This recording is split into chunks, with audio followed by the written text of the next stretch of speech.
Fueled by donations after his conviction, former President Trump has now wiped out President Biden's long-standing cash advantage.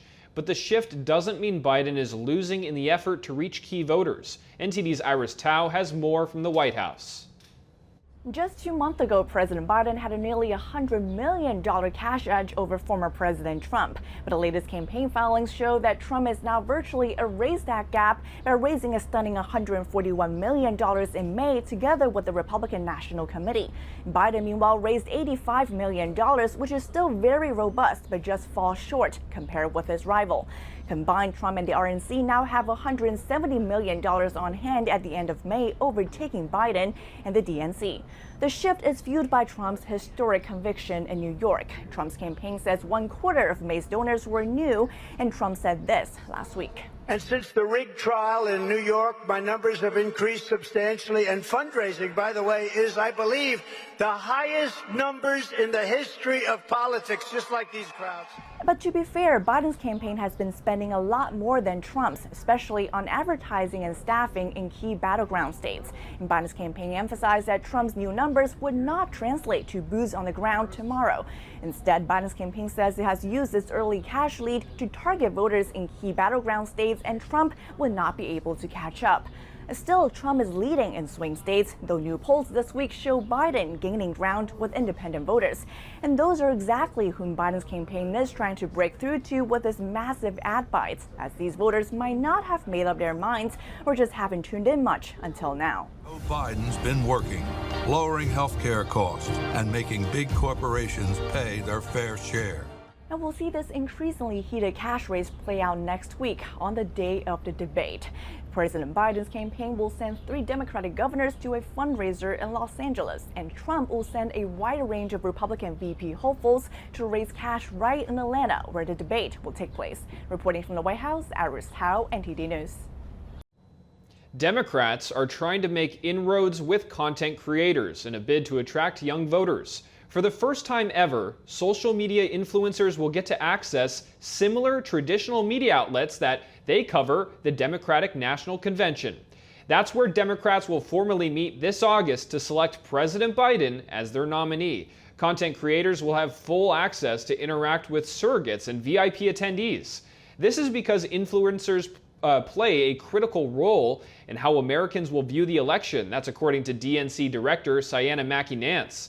She said that creators have revolutionized the way Americans consume information. The Democratic Convention will start on August 19th, just weeks after Republican Convention in July. Hearings in the Florida case against former President Trump are underway. A 3-day hearing that began today is on a new motion by Trump's team that is expected to further delay the case. The case is about the classified documents Trump took with him after leaving office. Trump's lawyers argue that special counsel Jack Smith's appointment was illegal because Attorney General Merrick Garland appointed him while he was working as a private citizen. Today, Trump's attorney claimed that Smith is working without any oversight, and the DOJ could potentially create a shadow government by appointing special counsels. The DOJ pushed back on this, saying that there's past legal precedent for Smith's appointment. And this is the first of several motions that Judge Eileen Cannon, appointed by Trump in 2020, will consider. The trial was supposed to start last month, but has now been delayed indefinitely. The federal budget for fiscal year 2025 is already putting pressure on incumbent senators seeking re-election this November. Every issue counts as Democrats and Republicans are in a tug of war over control of the Senate. Our Washington correspondent Luis Martinez has more on this story. Democratic Senators Jackie Rosen from Nevada and John Tester from Montana are facing pressure from Republicans to vote against the National Defense Authorization Act that was approved by the Democratic-led Senate Armed Services Committee. Look at my face. This is the high cost of war. And I just found out that Jackie Rosen voted this week to make signing up for the draft mandatory for our daughters. But this is an unbelievable and unacceptable way for our senators to be voting right now.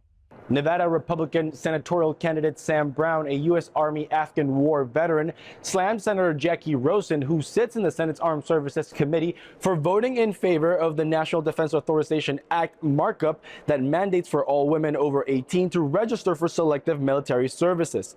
In other words, eligible to be drafted in case of an emergency. Sam Brown has received the endorsement of former President Donald Trump, but trails Senator Jackie Rosen in the polls in Nevada. Sam Brown has signaled that he will use the NDAA vote as an election issue.